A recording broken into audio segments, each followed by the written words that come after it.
Alright, well, if you insist, bread me. All right, hold on. First and foremost, get that out of your mouth. What? Why? Because it's probably toxic. I made this myself. It's really, actually tastes pretty good. Then it is toxic. Get it out. Well, And besides, listen, the best way to enjoy bread is untempered, okay? And that seems like wait, isn't that the same thing you used in the other room? That's what I gave her. He points to Delphi. Delphi's just smiling and watching. All right. Blinks occasionally. I could put my mouth around a red-hot axle right now and there would be no problem. Trust me, I've tested this in the most extreme conditions. I could go outside in the rain and open my mouth and look up. While that's fascinating, and I'm curious why your parents don't stop you, you should enjoy this without that, okay? Just blow on it a little bit and then enjoy. Atticus's eyes narrow. Is that your professional opinion as a breadsman? As I stated to Levin here, and I've stated to you, yes, I am a professional breadsman, and not to mention the fact that as a talented daughter of a wonderful baker mom and dad, yes. Levin's just been patiently standing here the whole time. If you don't want me to eat the scone like this, Atticus takes it with the glove and moves it toward his mouth. I guess you'll just have to portal this bread out of my hand, won't you? She narrows her eyes.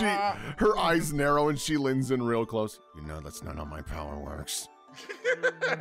Delphi, you can tell that Levin's getting kind of sad that they won't be able to enjoy the sweet, sweet taste of this freshly baked scone. Atticus, you're going to hurt this man's feelings. Now enjoy the scone. That's why I'm trying to eat the scone. Not with that thing in your mouth. Levin reaches out and stops you, his massive hand completely engulfing yours. He very carefully takes the scone from you with a deep breath, blows on it. You feel your hair rustling and your clothes like kind of blowing in a wind. And then he hands it back to you. Safe. Oh, okay.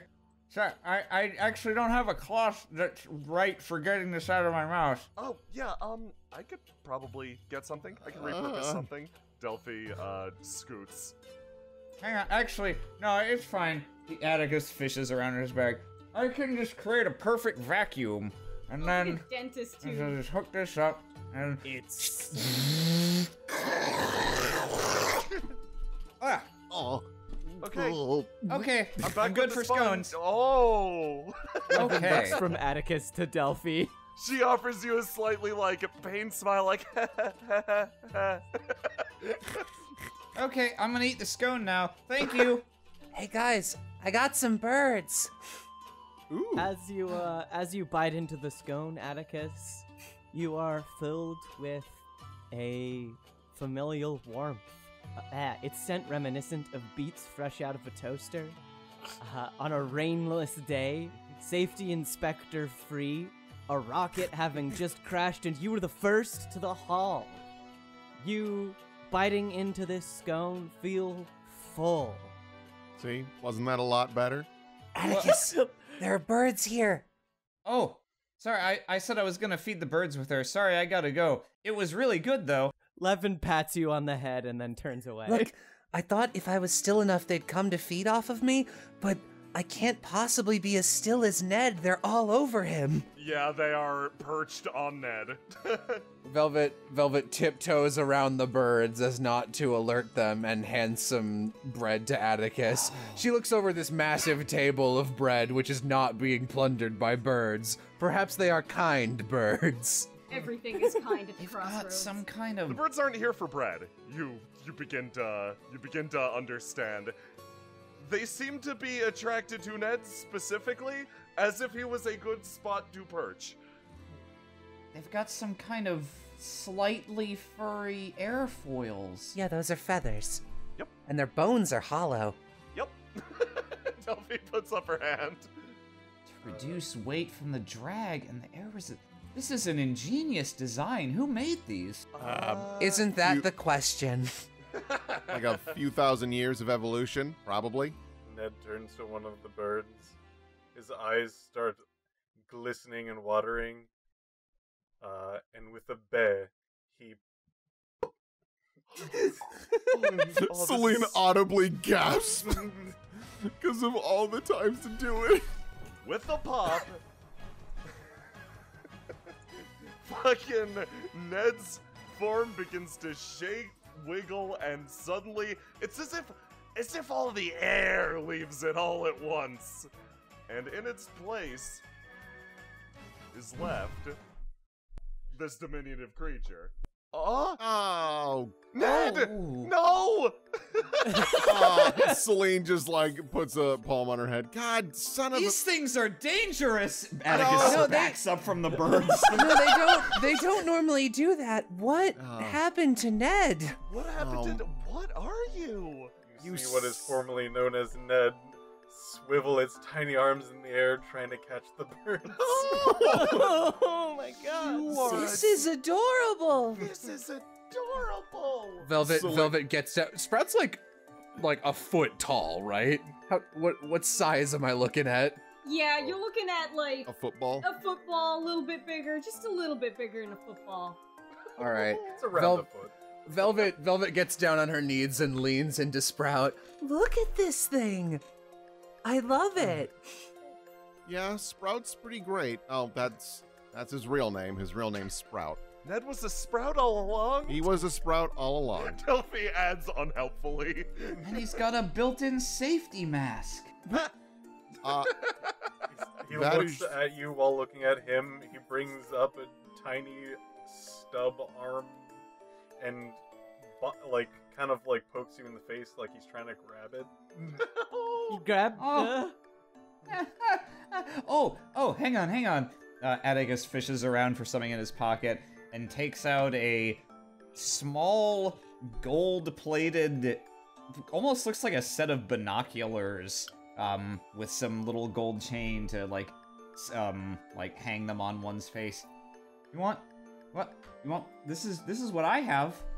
This is what's on my eyes. He's reaching for that. Atticus hands it over. He takes it and he's like swapping it like up and down, like trying to rattle it. You can see really well with that. Yeah, be careful. Sprout's got worse sticky fingers than Firefly. Can I touch him? You can pick him up. Look at this. She just like picks up Sprout and just hands him over to Velvet. See? Oh, what does He seems content and he goes, well, what does he feel like? he feels like most people. Like it kind of feels like that it's semi-skin-like. There's a bit of pressure, and then like it's not like a bone, but it's just like enough pressure that it's like solid enough that you can carry Velvet sits on this bench and cradles him. How long has Ned had this secret? I mean, to be perfectly frank, well, no, that's right. On the train ride down here, he would just became Ned. That was horrifying. Oh, did he tell you about that train ride? Oh no, is he sick? Can you get sick and turn into Ned? Delphi looks horrified. No. Listen, oh boy, I should not be telling you guys this. Sprout is, he's a special kind of little pet of mine, I guess. He can turn into, I guess, men. She just like crosses her arms and looks down at him. He's trying to bite the binoculars, but not get around it. Velvet is like looking at him in rapt interest. Can he turn into anything else? I've only seen him turn into the one thing, which was Ned. And he decided, and he decided to do that while I was sleeping, so I woke up to him. Delphi puts her hand on your shoulder. He's trying to bite him like I did when I was a baby. Atticus, do you want to try giving him one of these? She hands over the chicken. I don't think you tried to bite that, probably. Oh. Celine just kind of furrows her brow. That thing's like half his size. I don't know if he'll be able to hold this, but let's see if he's interested. Sprout, do you want a chicken? He looks over at the chicken, and he looks looks at the binoculars and he like sets down the binoculars and gives like kind of clapping, grabbing arms towards it, holding it in both hands. Trade you. Luke looks deep into the bird's maybe singular eye since it seems to turn its head away. Yep. Tries to like pet it as much as possible. Aww. I better take these back before they... Yeah, no bite marks. I wasn't able to either, but you'll get it someday. Listen, Sprout is amazing. When I first met him, I won't lie, I audibly just squealed. I could not believe this thing existed. Pretty sure I made a similar sound 2 seconds ago, yeah. Yeah, about that, yeah. How does he work? You think I know? Yeah, I'd love to find out. Velvet is repeatedly like prodding Sprout, like try not to be like poke, but like Yeah. really wants to figure out his anatomy At specifically. one point, you do find a hard spot. Where is the hard spot? His face? Levin Not- couldn't see. If you do prod his face, that is hard, but there is another part that's a little harder than most. She presses the hard spot. Sprout like turns around and like baps the back of your hand. Oh, The chicken is I'm now sorry. tired of being held, especially while Sprout is being prodded. So it fucks off. Delphi walks over. She motions to Levin repeatedly to like come see this. Grabs a little like thing of rope. Does every NPC have these cute extra versions of themselves? Yeah. She throws she throws the rope around this chicken over here, and then hands the other end to Sprout. She walks over next to Celine. Listen, I'm a shepherd, and it's good to give your pets because that teaches them responsibility. I don't know enough of that to dispute it, so yeah, go for it. That's yours now. Velvet puts Sprout down on the ground so he can walk the chicken. Levin leans deeply, deeply down and holds out a very, very tiny treat for Sprout. Sprout, fascinated by both treat and rope, cannot decide which one to bite first. He tries out the one that seems a little warmer and better smelling. So the chicken. Crunch!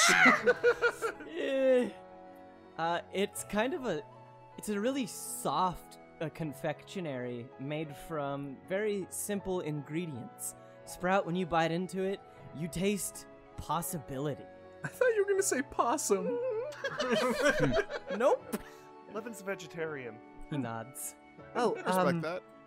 since we were doing a tour, I noticed the right, ground over here is sparkly. What is this okay. about? Oh, you're going to love this. Delphi Okay, walks now over to that. Sprout, hold on tight to your chicken. Sprout holds on tight. The chicken guides Sprout around. Oh my I God. imagine when Sprout walks, he makes the sound that little kid on Outside Island in Wind Waker makes when he walks around, like the boonking, boonking, boonking, boonking. That's so good. Okay. Delphi leads you down I guess you lead Delphi down and around to this sparkly tent. Immediately beneath it sits a real Kringler. excuse me. This unseen Kringler would have definitely seen Velvet, because Velvet did about 2 or 3 ring around the rosies here while you guys were in that tent. As you left this tent, eyes drawn by the glitter, someone from behind just watches you with kind eyes, not really willing to disrupt your investigation. Oh, I'm sorry. I didn't even notice anyone was there. That's rude of me. I was distracted by this infinite trail of glitter. Yeah, this is Glamier. Glamier, introduce yourself.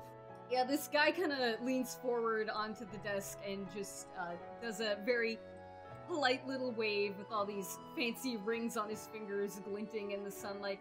Goodness, Delphi, this is quite a lot of interesting characters you've brought to me today. Right? Have you seen I mean, I don't want to discount how interesting everybody else is, but she just He kind of leans up, gets out of his chair to lean over the desk and see the chicken being... the chicken with a rope and the thing on the end, and he's just like, wow, what is that? Right? She like leans fantastic. That is Sprout. Sprout, do you want to say hi to Glamier? Sprout is about to open up his mouth and gets tugged a little bit by this chicken, and then he lets go of the rope while it skitters a bit. Oh, goodness. Okay. You've already Oh, lost. that's fine. Jillian will get that later. She'll find it. You've already lost your chicken rights. Atticus lifts Sprout up gently and like sets him on the desk here, the table. It is now immediately fascinated by these rectangles. Oh, I see you like my cards. Oh, wow. I didn't know it could talk. Wow. Really? You can understand Sprout? Yeah, no. He's got a very nice voice. It like So you want your fortune, huh? Sprout actually looks up and like nods and jumps, going. Alrighty. Well, have you ever had your fortune read, little guy? Closed eye, shakes his head. Well, this will be exciting. So, what I'm going to do is I'm just going to shuffle my little cards here, and then the spirits will tell you what's going to happen next. This sure gets the gears a-grinding. What's going on here, little guy? You have drawn the deserter.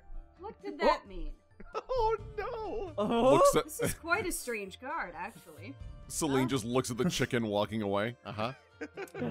There's a picture of two people being left behind by their friends and getting hit by a deadly one-hit KO spell. That's so weird. You don't see that every day, no. That didn't happen. Atticus also looks raptly over the table and peers at the card and is very slowly and carefully copying onto his notes. The dessert. So, what does that mean exactly for Sprout? Well, it's different for each person. It really just depends on what you get from the meaning of the card. The cards don't tell you how to feel. It's that you get feeling from them, I guess. Clearly, because of the name, you're leaving something behind. Mayhaps you were... It doesn't feel like abandonment to me. It feels more like you were forced to leave, if anything. Feels like you weren't exactly welcome anymore. What? How could that be possible? Look at you! Look at you! As it looks like he's trying to flex with a puffed cheek, trying to Ooh, wow! And now Sprout's Very a nice. tough cookie. Looks like Sprout has just realized something as his antenna shoots up like an exclamation point. He turns around and it's kind of weird. Like his mask and arms turn, but his feet stay planted. Oh, he gyrates! He then pulls out from you have no idea where a small board. It seems to have writing on it. It explicitly asks, "Does these readings have anything to do with the stars?" Oh, the constellations and stars. How much do you folks know about our constellations? A fair deal, Velvet says, sitting under the shade of this tree. Sprout nods vigorously. Okay, well, as you all know then, our current constellations were only really brought into place with the new calendar, and now I believe it's time for Jay to exposit. Yes. Okay. So, with the turn of the century, new constellations had to be drafted, specifically to correspond to each of the months. So, some of the constellations are based on old folklore, a lot of them are new. Each month is actually named after a constellation. It's pretty nice. You are in the month of Aurum right now, which is a wonderful constellation that represents wanderlust and tempests. It's a creature that takes a nap during the summer, and that's what causes the summer months.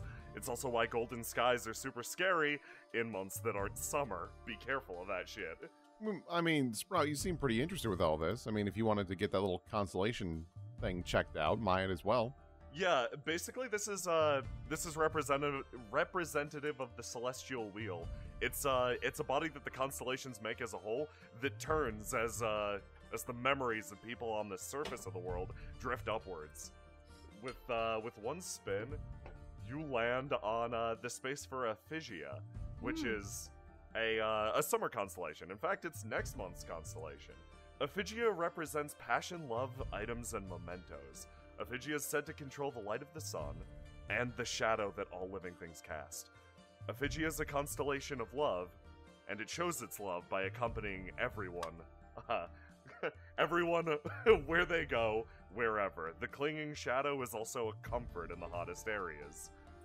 Ephigia is especially fitting for Sprout, because their main deal is they create or carry with them small replicas of the other constellations. An imitator out of love. Oh. That's so fucking cool! Yeah, I would. Velvet's like hopping up and down, even though Sprout is yes. much shorter than she needs to be. I would also Absolutely, like sparkly one. lady, come on up. Yes, thank you. I try. I do too. This man is covered in glitter and sparkles in his completely ostentatious outfit. Oh, you are gorgeous. I appreciate your attempts. Oh, thank you. You are too. you. They like both stare touched at each other for a moment. Delphi in Yes. the background lets out the third awe of today. Yeah. I'm actually unsure when I was born, so why not randomly decide a month? Sounds perfect. Okay, let's give this thing a spin. Oh, Abyss, this is a good one. Abyss is the living ship. It's a leviathan that crawls its way mindfully through the Great Sea. It's known as the Promised Land for sailors. It's an unknown shore that everyone aspires to.